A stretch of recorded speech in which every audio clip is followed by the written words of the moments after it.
Florida governor and tin pot dictator in waiting Ron DeSantis is escalating his war on the Walt Disney Company to kickstart his still unannounced 2024 presidential campaign. And, it's not going well. His Palm Beach constituent and main rival Donald Trump was dunking on him on social media for getting absolutely destroyed by Disney and pointing out the whole thing is an unnecessary stunt. It's a dumpster fire when Donald Trump is a voice of reason. But anywho, no longer in hiding, signing midnight abortion bills, DeSantis was in Washington, D.C. today, begging Florida congressional Republicans to please pick me over the former president. Pick me, pick me, pick me.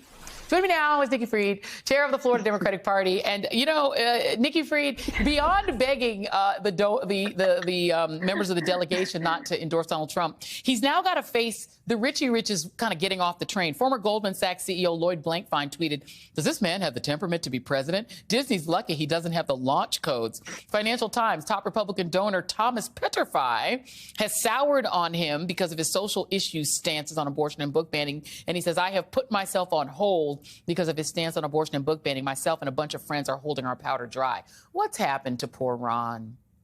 He's unraveling. It's a complete unravel. I mean, everything from being humiliated with Disney, outmaneuvered.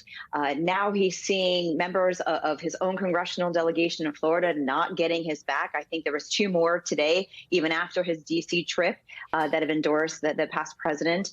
And he just is throwing temper tantrums. He doesn't know where else to go. He felt like he had to go so far right in order to get to this MAGA base. And now he's even gone even further than that. And now he's no longer even electable to become president. And I think that's what's happening. He's throwing these temper tantrums. He's completely unraveling. And he's just saying things are just bizarre. Yeah. But, here we are. I mean, even his superfan, Byron Donalds, who's like whole sort of claim to fame other than apparently going to be speaker for some reason, was being a fan of him. And he's like, "No, I'm with Donald Trump." I guess if you don't, why endorse a fake version? We can get the real version. I want to talk about what's happening to your state. You got arrested protesting this 6-week abortion ban. DeSantis was initially pretty reticent about going to 6 weeks. He signed the 15-week one with a lot of fanfare. This one he signed at night. Do you already see the backlash building about abortion in Florida? Yes, everywhere I go.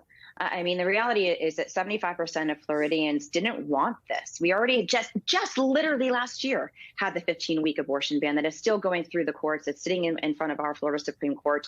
And so this is extreme. People do not want this. And he knows it. I mean, he did this at the middle of the night. And worse, that most people don't know is that when he got done, he flew his helicopter, though, over the area where a lot of us have been sleeping, camping out, protesting this. So he flew it over there 3 times, almost kind of like to the people that have been protesting this. But we're seeing the backlash. Even the most staunch Republicans are saying that is too much. He is going too far. He's got to be stopped. Florida is known mostly for Disney and beaches and vacation, spring break type of vacations. How does Florida move forward as a tourism-friendly state if abortion is banned, if people are afraid? I know friends that are like, that. My kids ain't going to college there. If, God forbid, if they're raped, if something happens, you have to somehow prove you were raped to the sufficiency of Ron DeSantis to get an abortion.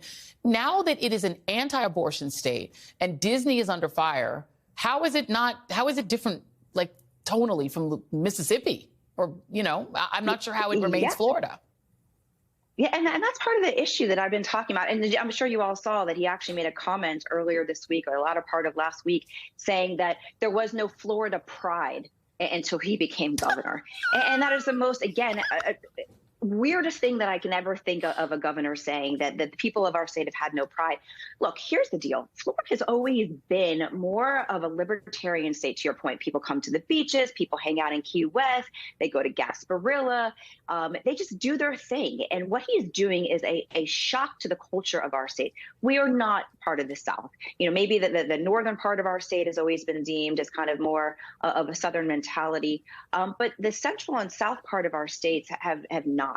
And so what he's doing is he's not only shifting the culture of our state, but doing it in such an extreme manner that it's going to have backlash. But it's also not going to just be backlash on him. He would not have been able to succeed in all of these proposals if the Republican legislature would have stood up to him, would have done something to tell him that this is not good enough.